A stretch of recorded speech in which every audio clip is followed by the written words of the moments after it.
আল্লাহ বলে, তুই কেমনে জানিস? বলে, আমার জাতির পিতা হযরত ইব্রাহিম। নমরুদ এত কষ্ট করে আগুন জ্বালালো, আর সেই আগুনের মধ্যে ইব্রাহিম যখন পড়ে গেল, আগুন ঠান্ডা কে করে দিল? তো আপনি কেন আগুন ঠান্ডা করে দিলেন? আপনি বলেন তো আল্লাহ, ইব্রাহিমের জন্য আপনি আগুন কেন ঠান্ডা করে দিলেন? কারণ আপনি জানেন ইব্রাহিম একলা পুড়বি না, ইব্রাহিমের মধ্যে আল্লাহর মহব্বতও পুড়ে যাবে। জোরে কোন কথা ঠিক কিনা? আর দুনিয়ার কোনো শক্তি কোনো মহব্বতের লয় ক্ষয় করতে পারে না। জোরে কোন সুবহানাল্লাহ। আলহামদুলিল্লাহ الحمد لله نحمده ونستعينه ونستغفره ونؤمن به ونتوكل عليه ونعوذ بالله من شرور أنفسنا ومن سيئات أعمالنا من يهدي الله فلا مضل له ومن يضلله فلا هادي له। সকলে জবান খুলে বলেন, আশহাদু আল্লা ইলাহা ইল্লাল্লাহু ওয়াহদাহু লা শারীকা লাহু ওয়া আশহাদু আন্না মুহাম্মাদান عبده ورسوله الذي أرسل رسوله بالحق بشيرا ونذيرا وداعيا إلى الله بإذنه وسراجا منيرا فقد قال الله تعالى في كلامه المجيد والفرقان الحميد। জবান খুলে সকলে পড়েন, আউযু বিল্লাহি মিনাশ শাইতানির রাজিম। বিসমিল্লাহির রহমানির রহিম। আল্লাযী খলাকাল মাউতা ওয়াল হায়াতা লিয়াবলুয়াকুম আইয়ুকুম আহসানু আমালান ওয়া হুয়াল আজিজুল গফুর।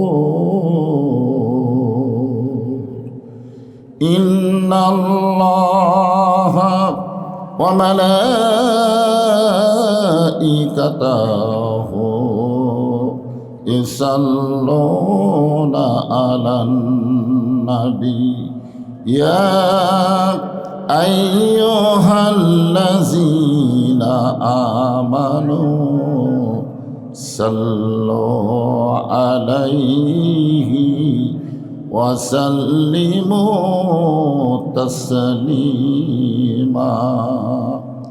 আল্লাহুম্মা সাল্লি আলা মুহাম্মাদ আল্লাহুম্মা বারিক আলা মুহাম্মাদ মাশরিকে হুব্বে মুহাম্মাদ। সকলে বলি সাল্লাল্লাহু আলাইহি ওয়াসাল্লাম। मतलाए दीवानी माँ मतलाए खुर्शीद इश्क़ास सीनाए सुजाने माँ बलागल उला बिकमालिही कशाफत दुजा बिजमालिही हसनत जमीओ खिसालिही सल्लो अलैहि व आलिहि ला इलाहा इल्लल्लाह।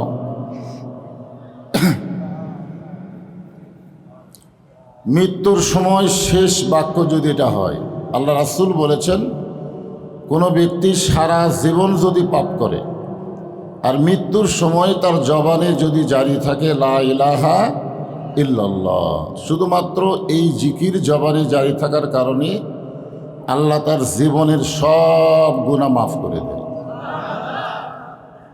আফজালুজ জিকির লা ইলাহা ইল্লাল্লাহ। এই জন্য সকলেই জবান খোলে লা ইলাহা ইল্লাল্লাহ, লা ইলাহা।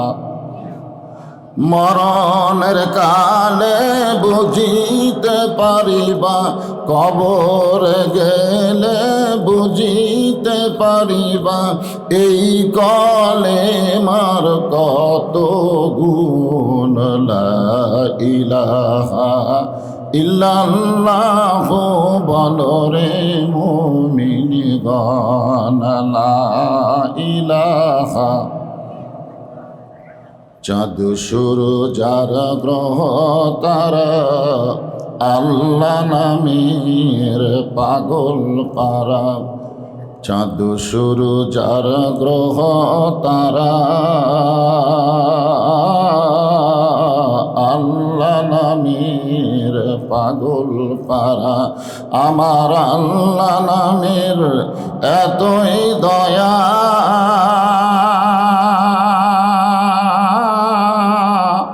আল্লাহ নামের তুই মায়া, লুকিয়ে রাখছেন হে আল্লাহ জোরে লা ইলাহা। সবাই জবান খোলে লা ইলাহা, লা ইলাহা ইল্লাল্লাহ মুহাম্মাদুর রাসূলুল্লাহ। সকলেই বলবো সাল্লাল্লাহু আলাইহি ওয়াসাল্লাম।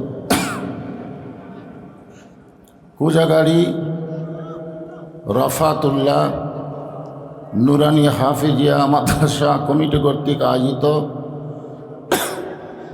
আজকের এই তাফসিরুল কোরআন মাহফিলে আল্লাহ তাআলা যিনাকে সম্মানিত সভাপতির আসরে কবুল করেছেন, আমি আমার অন্তরের অন্তঃস্থল থেকে আজকের মাহফিলের সম্মানিত সভাপতিকে শুভেচ্ছা জ্ঞাপন করছি। আলহাজ হজরত মাওলানা মোহাম্মদ মাহাদি হাসান সাহেব আজকের এই মাহফিলের সম্মানিত প্রধান অতিথি, আমার অত্যন্ত মহব্বতের মানুষ। এলাকায় যতদিন আসতাম ওনার বাবা ছিলেন সম্মানিত সভাপতি, উনি তখন চেয়ারম্যান ছিলেন। সাবেক চেয়ারম্যান জনাব মোহাম্মদ জালালউদ্দিন শাহানা। আজকের এই মাহফিলের সম্মানিত বিশেষ অতিথিবৃন্দ, সহসভাপতিবৃন্দ, সকলকেই অন্তরের অন্তঃস্থল থেকে আমি শুভেচ্ছা জ্ঞাপন করছি। সম্মানিত ওলামাই কেরাম, আপনাদের মাঝে মাঝে যে সমস্ত আলেম ওলামা বসে আছেন, মঞ্চে আছেন, মাগরিবের নামাজের পর থেকে এত রাত পর্যন্ত কোরআন হাদিসের আলোকে অত্যন্ত গুরুত্বপূর্ণ আলোচনা করে আপনাদেরকে শোনাইছেন। আলেম ওলামা সহ আজকের এই মাহফিলের বক্তাগণকে অন্তরের অন্তঃস্থল থেকে আমি শুভেচ্ছা জ্ঞাপন করছি। সম্মানিত আল্লাহর বান্দারা, আমার সামনে যারা বসে আছেন আপনাদের সবাইকে আমি লক্ষ্য করে বললাম, আপনারা হলেন সম্মানিত আল্লাহর বান্দা। আল্লাহ কোরআনে বলেছেন ফাদখুলি ফি ইবাদি ওয়াদখুলি জান্নাতি। কেউ যদি আল্লাহর বান্দা হয়ে যায় ও তখনই জান্নাতে প্রবেশ করে। আপনারা জান্নাতে প্রবেশ না করলেও জান্নাতের বাগানের ভিতরে আপনারা বসে আছেন। খুশি না বেজার? বিশ্বাস করতে হবে। বিশ্বাসে মিলাই বস্তু তর্কে বহুদূর। আপনারা বিশ্বাস করেন আজকে যিনাদেরকে আল্লাহ জান্নাতের বাগানে কবুল করেছেন, অবশ্যই তাদের সকলকেই আল্লাহ জান্নাত দিবেন ইনশাআল্লাহ। যদি আল্লাহ কোরআনে না বলতেন, কোরআনে আল্লাহ বলেছেন মা আসাবাকা মিন হাসানাতিন ফামিনাল্লাহ, বান্দা বান্দির দ্বারা যখন কোনো ভালো কাজ হয়, এ কাজ বান্দা বান্দি করে না, আল্লাহ করায়। আপনারাই বলেন তো, এই কোরআনের মাহফিলে বসাটা ভালো কাজ না খারাপ কাজ? তাহলে এই ভালো কাজ কি আপনারা করলেন না আল্লাহ করালো? তাহলে কোনো মুহূর্ত কোনো বান্দার উপর আল্লাহ যখন রাজি খুশি হয়ে যায়, তখন ওই বান্দা বান্দি দ্বারা আল্লাহ ভালো কাজ করার তৌফিক দেয়। এখন বিশ্বাস করে আপনারা বলেন, এই মুহূর্তে আল্লাহ আমাদের উপরে বেজার না খুশি? আমার সামনে যারা বসে আছেন, আমি আমার অন্তরের অন্তঃস্থল থেকে আপনাদের সবাইকে শুভেচ্ছা জ্ঞাপন করছি। সম্মানিত মা বোনেরা, পর্দার অন্তরালে বসে বসে যারা আলোচনা শুনতেছেন, তাদের সকলকেই শুভেচ্ছা জ্ঞাপন করে অনেক বছর পরে এলাকায় এসে আমি জানতে চাচ্ছি আপনারা সকলে কেমন আছেন?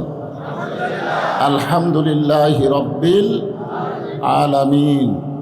যে আল্লাহ শারীরিক সুস্থতা, মানসিক প্রশান্তি দান করে আজকের এই জান্নাতের বাগানে কবুল করলেন, আমরা সে আল্লাহর প্রতি শুকর গুজার করছি। সকলে বলি রব্বানা লাকাল হামদ হামদান কাসীরান তাইয়িবান মুবারাকান ফীহি।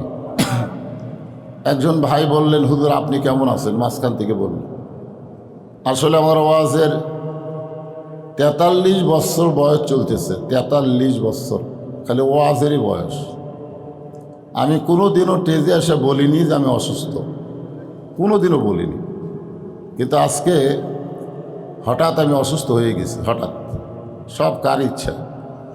এতদিন পর আসলাম, মন প্রাণ ভরে একটু আলোচনা করব, আপনারা শুনবেন। কিন্তু হঠাৎ প্রেশার, আমার মাথা শরীরটা কাঁপতেছিল, যে কথা বলতেও বুঝতে পারতেছেন। আমার কাছে প্রেশার মাপা মেশিন আছে, দেখে উপরে 180, নিচে 113। এরকম প্রেশার হলে মানুষ স্ট্রোক করে।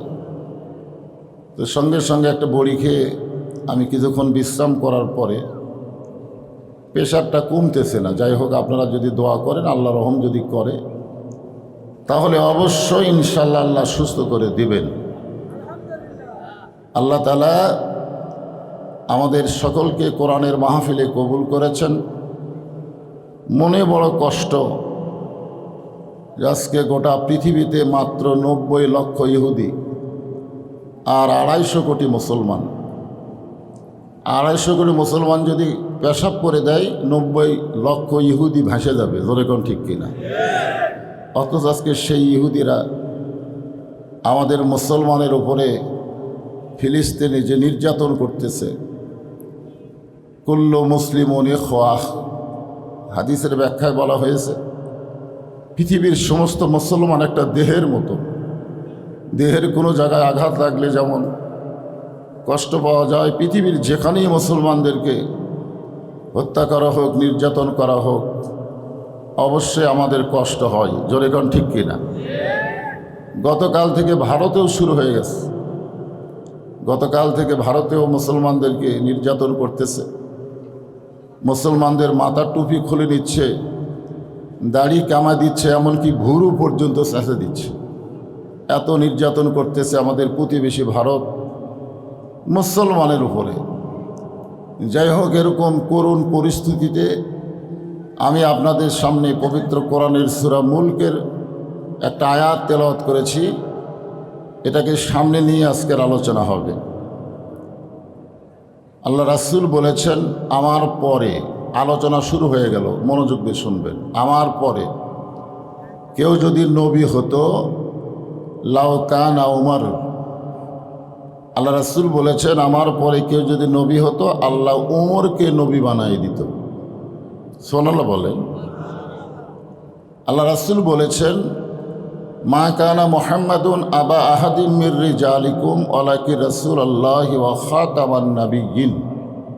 এই আয়াতের মাধ্যমে আল্লাহ জানাই দিলেন, আমাদের নবীর পরে আর কোনো নবী রাসূল দুনিয়াতে আসবে, কিন্তু যদি কেউ নবী হতো, উমরকে আল্লাহ নবী বানাই দিত। নবীর এই কথার মূল্যায়ন করতে গিয়ে আল্লাহ তাআলা হাসরের ময়দানে হযরত উমরকে নবীদের কাতারে দাঁড় করাইয়া দিবে। সেই হযরত উমর সূরা মুলকের 2 নম্বর আয়াতকে নিয়ে আলোচনা করতেছেন সাহাবীদের সামনে। খুব খেয়াল করবেন আয়াতটা কি, আল্লাযী খালাকাল মাউতা ওয়াল হায়াতা লিয়াবলুয়াকুম আইয়ুকুম আহসানু আমালান ওয়া হুয়াল আজিজুল গফুর। হাজার হাজার সাহাবীরা পাগলের মতন বসে উমর ফারুকের ওয়াজ শুনবে, কিন্তু যেরকম কিছু লোক দাঁড়িয়ে আছে, নাই দেখেন ওই সাইডে কিছু লোক আছে, এই সাইডে কিছু লোক দাঁড়িয়ে আছে, হয়তো তাদের বসার জায়গা নেই, এই জন্যে হয়তো তারা দাঁড়িয়ে আছে। আপনারা মনে কষ্ট নেন না, এটা ওয়াজের একটা অংশ। ওমর ফারুক যখন ওয়াজ শুরু করলেন, সাহাবীরা যখন পাগলের মতন ওয়াজ শুনতে ইচ্ছা পোষণ করেছেন, এমন সময় একটা লোক পিছনে দাঁড়িয়ে আছেন। ওমর ফারুক বললেন, এজলেস এজলেস ইয়া আখি, এ আমার ভাই বসো। কোরআনের মাহফিলে বসাটা হলো আদবি, দাঁড়ানো হলো বেদবি। কোরআনের মাহফিলে বসাটা হলো, এমন কথাও আছে যে আমলের নিয়তে কেউ যদি 1 ঘন্টা কোরআনের মাহফিলে সময় দেয়, 60 বছর নফল ইবাদত করার সওয়াব আল্লাহ তার আমল নামে দিয়ে দেন। মানে এত দামি একটা মাহফিল, বিশেষ করে উমর ফারুকের মতন বক্তা আর সাহাবীদের মতন শ্রোতা, সুবহানাল্লাহ বলেন। ওনাকে যখন উমর ফারুক বসতে বললেন, উনি পিছন দিক থেকে বলতেছে, ইয়া আমির আল মুমিনিন, আমি আপনার ওয়াজ শুনতে আসিনি। যখন বলতেছে বসেন, তখন বলতেছে, আমির আল মুমিনিন, আমি আপনার ওয়াজ শুনতে আসিনি। উমর ফারুক বললেন, তাহলে তুমি কেন আইছো? প্রশ্ন করা স্বাভাবিক কিনা? উনি বললেন, আমি আজকে একটু আপনাদেরকে ওয়াজ শোনাতে চাই।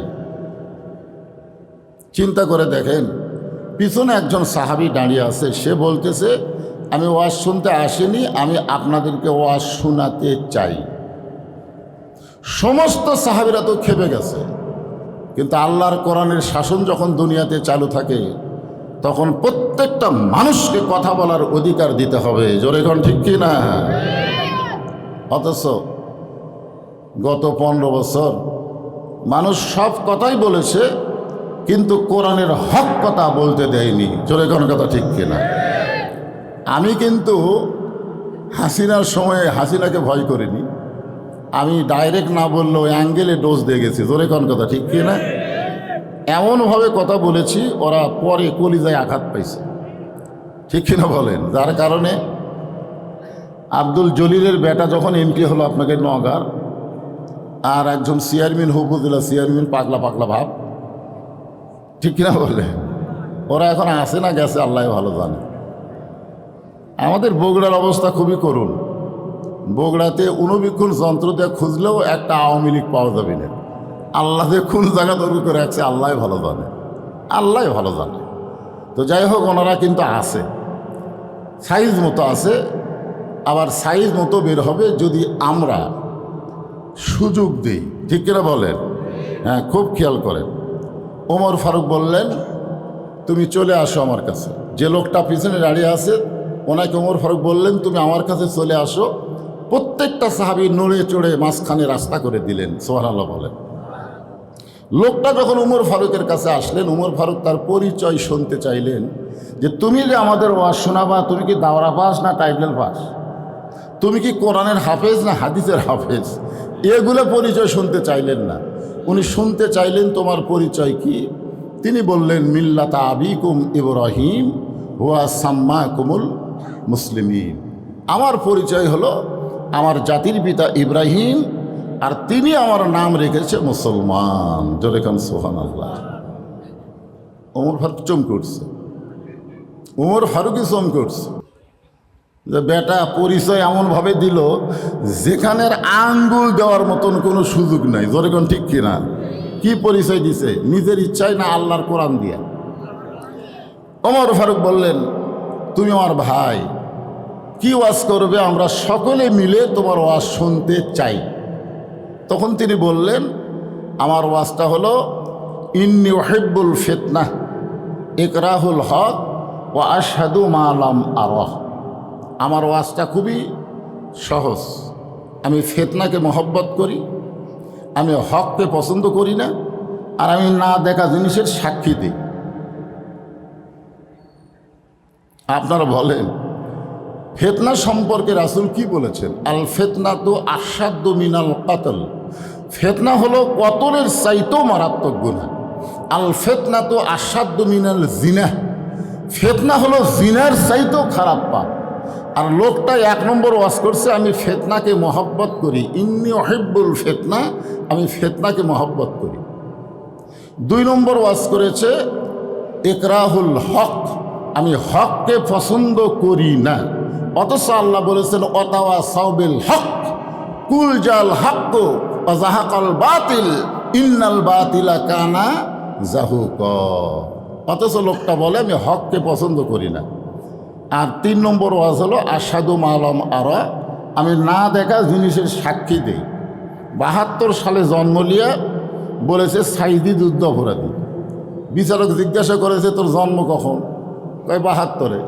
সাইদি অকাম করছে কখন? কয় 71-এ। তো 71-এ অন্যায় করলো, 72-এ জন্ম নিয়ে কেমনে বলিস? কয় বাপ মার মুখে শুনেছি, সেটাই বলতেছি। না দেখা জিনিসের সাক্ষী দেওয়া যাবে? যাবে? সঙ্গে সঙ্গে ওমর ফারুক, যিনি রাস্তাতে গেলে শয়তান কয়দিন যায় না, জোরে বলেন কয়দিন যায় না, আর তার সামনে এমন 3টা ওয়াজ করছে যার কারণে তিনি রাগকে চেক দিলেন। নেতা হবার গেলে রাগ কিন্তু চেক দেওয়া লাগবে। আল্লাহর কোরআনের নেতা যখন হবে তখন দেখবেন তাদের রাগ থাকলেও তারা রাগ চেক দিবে। বাংলাদেশে যারা মানুষের আইন মানে এই সমস্ত নেতারা কিন্তু রাগ চেক দিবার পারে না। যার প্রমাণ অনেক নেতারা বলতেছে যে ধর্ম লিয়া হুজুরা ব্যবসা করতেছে, ইসলামে কোনো রাজনীতি নাই, কোরআনে কোনো রাজনীতি নাই। অথচ যেই সূরা থেকে আমি তেলাওয়াত করতেছি এই সূরাটার নামই হলো সূরায়ে মুলক। জোরে বলেন কথা ঠিক কিনা? এখানে প্রমাণ হলো রাজত্ব রাজনীতির সূরা যদি কোরআনে থাকে তাহলে কেমনে বলবে ইসলামে রাজনীতি নাই? ইসলাম রাজনীতির মধ্যে নাকি ইসলাম নাই। এক হাজি সাহেব আমাকে কয় হুজুর আপনাকে ওয়াজ আমি শুনবার চাই না। আমি বললাম কারণ কি? বলে আপনার ওয়াজ আছে এখানে রাজনীতি করেন। আমি কইলাম আপনি তো হজ করবার যাও রাজনীতি করছেন। তখন কয় না হুজুর আমি তো হজ করবার যা রাজনীতি করিনি, এখানে আপনি তো হাজি, তাই না? আপনি হজ করেননি? মাশাআল্লাহ, ভাই করছেন নাকি? আচ্ছা, এই ভাই করছে। তো আসলে শোনেন, প্রত্যেকটা হাজি আল্লাহর কাবা ঘর সামনে নিয়ে একটা তলবিয়া পড়েছে। আপনি পড়ছেন, খেয়াল করে দেখেন। লব্বাইক, আপনারা পড়লে সওয়াব হবে, পড়েন লব্বাইক আল্লাহুম্মা লব্বাইক লব্বাইক লা শারিকা লাকা লব্বাইক ইন্নাল হামদা ওয়ান নি'মাতা লাকা ওয়াল মুলক লা শারিকা লাক। আমি হাজী সাহেবকে বললাম আপনি বলেন তো লাকা ওয়াল মুলক লা শারিকা লাক শব্দের অর্থ কি? উনি বলতে যে হুজুর সবাই কয় হামও কছি, এর তো অর্থ জানি না। বললাম এর বাংলা অর্থ হলো রাজনীতির ভিতরে রাজত্বের ভিতরে একমাত্র আল্লাহ ছাড়া অন্য কাউকে স্বীকার করি। তাহলে আল্লাহর কাবাঘর সামনে নিয়ে আপনি এই তলবিয়া পাঠ করে বাংলাদেশে এসে আপনি মানুষের দল করেন আর কোন আমি হাজী সাহেব।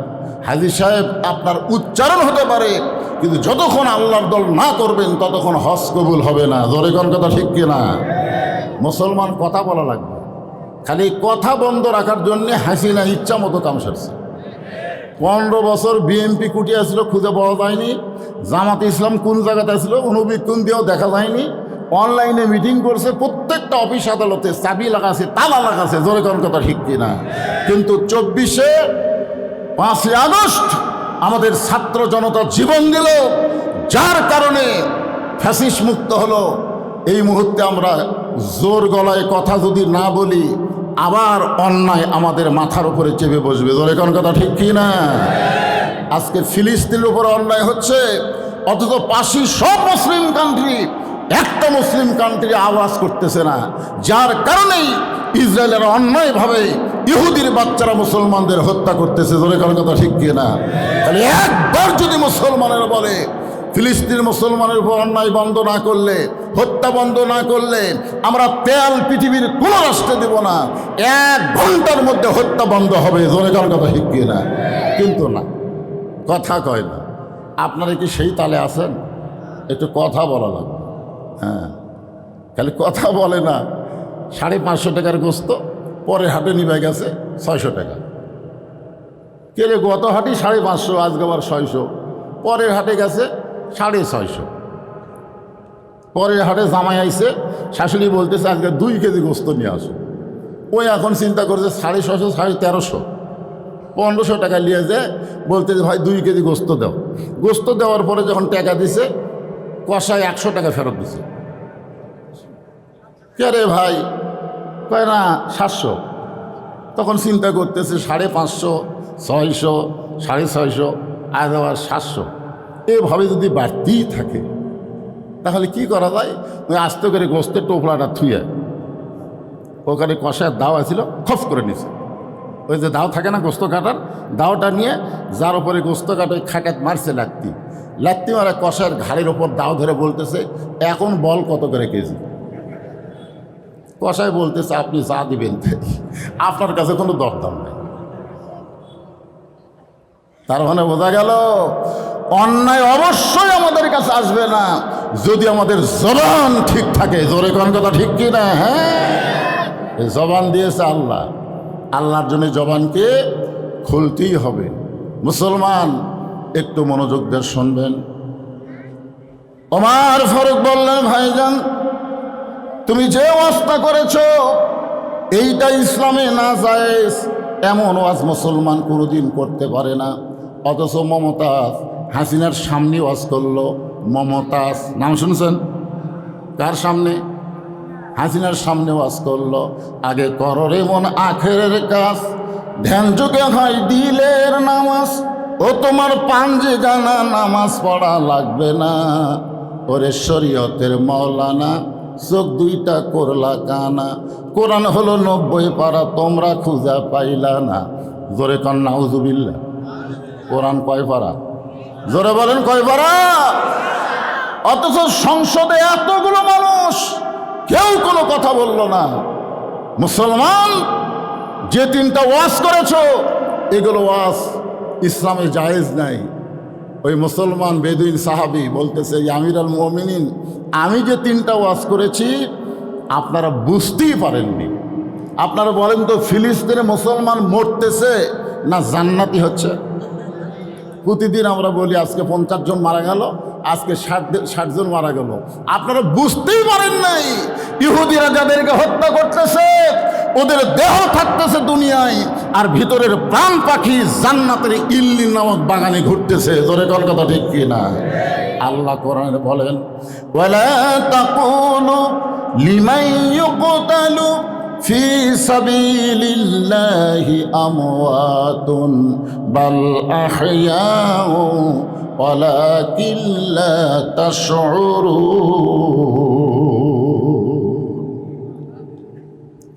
কোরআনের তেলাওয়াত শুনলে আল্লাহু আকবার খাওয়া লাগে। হ্যাঁ, আপনার বলেন তো আয়াতে আল্লাহ কি বলতেছেন? আয়াতে আল্লাহ বলতেছেন আল্লাহ রাস্তায় যাদেরকে হত্যা করা হয় তাদেরকে তোমরা মৃত্যু বলো না। তাহলে ফিলিস্তিনের মুসলমান কি মারা যাচ্ছে? আল্লাহ বলতেছেন মৃত্যু বলো না, বরং আমি আল্লাহ বলতেছি তারা চিরজীবিত। আমার এলাকায় এক ছেলে হয়েছে, আমার এসে বলতেছে হুজুর আমার ছেলে হয়েছে, আপনি একটা ভালো নাম রাখেন তো। তাই বললাম ভাই ছেলেটার নাম রাখো আবু সাইদ। যেই কোসে আবু সাইদ, কয় হুজুর আমার মনেই নাই। আমাকে 500 টাকা দিয়ে কয় হুজুর আমি খুবই খুশি হলাম, আবু সাইদ যদি প্রথম জীবন না দিত হাসিনাকে বাংলাদেশ থেকে তাড়ান যাইতো না। জোরে কোন কথা ঠিক কি না? তাহলে আবু সাইদ কি মারা গেছে? আমার গ্রামে একটা আবু সাইদ আছে, সবাই ডাকতেছে আবু সাইদের বাপ, আবু সাইদের মাও। আমার সম্পর্কে এক খালার মেয়ের মেয়ে হয়েছে, খালার নাতনি হয়েছে। আমারে কইছে তুই মৌলানা বাবা একটা ভালো নাম রাখো তো। আমি বললাম খালা অনেক দিন পরে যখন নাতনি হয়েছে খুশি হয়ে নাম রাখেন হাসিনা। সেই খুশি হাসিনা। খালা কয় তুই একটা আলেম মানুষ রে, তোর কাছে একটা ভালো নাম শুনবার ছিলাম, আর তুই এমন একটা খুনি নাম খইলি, তার মানে বোঝা গেল আবু সৈয়দ মরে নাই আর হাসিনা বেঁচে থাকতে পচে গেছে। তোরে কোনো কথা ঠিক না, বোঝা লাগবে। আমি যে 3টা ওয়াজ করছি আপনারা কেউ বুঝবার পারেন নাই। সমস্ত সাহাবীরা রাগে দাঁত কটমট করতেছে। ওসমান গনি দাঁড়িয়ে বলতেছে, এই পাগল, এতগুলো সাহাবী, বিশেষ করে হযরত ওমর ফারুক এত বড় জ্ঞানী, যার সম্পর্কে আল্লাহ তাআলা কোরআনে 23টা আয়াত নাজিল করেছে।